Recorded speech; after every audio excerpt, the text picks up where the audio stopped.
have a community, and they do have those whales, like I said, in Japan that are concentrated, that know how to pump and dump this thing. So like, I'll give him that. I'll give him the fact that he knows how to get tokenomics and narrative aligned in a way to pump when the altcoin season does actually come. So that, is not too dissimilar to some of Richard Hart's fortes. The only difference I would say with Richard Hart in terms of what he's done so far is that Richard Hart probably can concentrate. And then actually, okay, Richard Hart probably is in the process of proving whether he can really rotate from one narrative to another across different cycles. So from the Hex proof of work version, right? He was very good at getting everybody behind one project. So making a community to begin with was solid.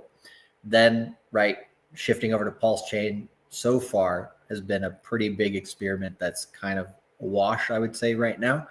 But now he did have his hands tied behind his back with all this. Of course. Yeah, of course. He had at least 1.5 hands tied behind his back. He might have only had his pinky finger to work with, right?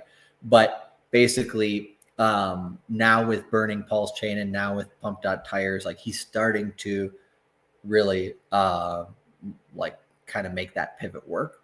The thing will be is if Ethereum doesn't perform very well, let's say it struggles to make it to like 7,500 this cycle within this year, if PulseChain can find different ways internally with like PDGC, creating tokenomics in a certain way, plus PulseChain and PulseX having their burn features and all this stuff together, if we can get a core part of the PulseChain ecosystem to actually rise itself up, like its own little island outside of the rest of the crypto space, that would actually be very, very impressive.